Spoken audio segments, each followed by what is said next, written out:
Millions of people refuse to eat MSG. They probably ate it today, without even realizing it. So why are millions of people afraid of something they eat almost every day?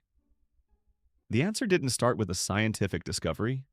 It started with something so small, nobody thought it could change the way the entire world eats. And it all began on one ordinary afternoon in 1968.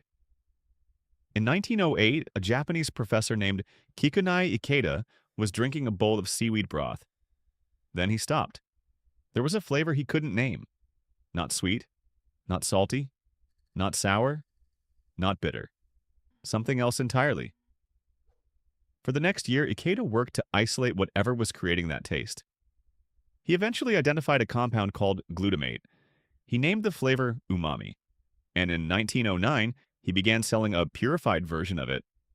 That was MSG. There was one thing Ikeda didn't emphasize that day. Glutamate was never rare. It's in tomatoes, in Parmesan cheese, in mushrooms, in soy sauce, in bone broth. And here's the part most people don't know. Glutamate is one of the most important neurotransmitters in the human brain. Your body is using it right now. MSG didn't create anything new. It just gave a name to something that had always been in your food. Which raises a question. If glutamate is everywhere, why did MSG specifically become the ingredient that millions of people feared for more than half a century? The answer didn't come from a laboratory. It came from a letter. On April 4th, 1968, a doctor named Robert Homan Kwok wrote to the New England Journal of Medicine. He described how he felt after eating at Chinese restaurants: numbness in his neck, weakness in his arms, heart palpitations. He offered 3 possible causes: salt, cooking wine, or maybe MSG. Then, in the same letter, he admitted he had no scientific evidence for any of them. One personal letter, one unverified guess. Kwok named what he experienced Chinese restaurant syndrome. A month later, the journal published responses from other doctors, most of them also reporting similar experiences after eating Chinese food. None had conducted studies. They just said, "I feel that way too." Newspapers picked it up. Television picked it up. And as people read about it, they started recognizing that they'd experienced those same symptoms before. Kwok's maybe MSG slowly became common belief. Not because new evidence emerged, but because an idea repeated often enough begins to feel like the truth. Here's where it gets strange. Parmesan cheese contains more natural glutamate than most dishes seasoned with MSG. Nobody invented Italian restaurant syndrome.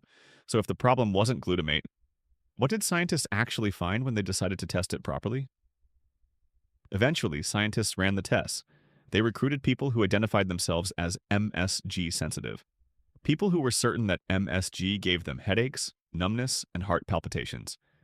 Then they ran double-blind trials. Nobody knew whether they were eating MSG or a placebo. Not the participants, not the researchers in the room. The results? The self-identified MSG-sensitive participants couldn't consistently reproduce their own symptoms. And when MSG was mixed into food rather than taken in isolation, almost nobody reacted. More telling, independent research teams in multiple countries ran similar experiments and got similar results. People who said they were sensitive to MSG couldn't reliably tell the difference between MSG and a placebo, not when they didn't know what they were eating. To be clear, the symptoms people experienced were likely real. The cause just wasn't MSG. And here's the detail almost nobody knows. The FDA, the U.S. Food and Drug Administration, classified MSG as generally recognized as safe in 1958. 10 years before Kwok's letter. Before Chinese restaurant syndrome existed. Before the fear began. They reviewed that classification multiple times afterward. The overall conclusion didn't change. The only thing that changed was what the public believed. This story isn't only about MSG. A man wrote a letter with an unverified guess.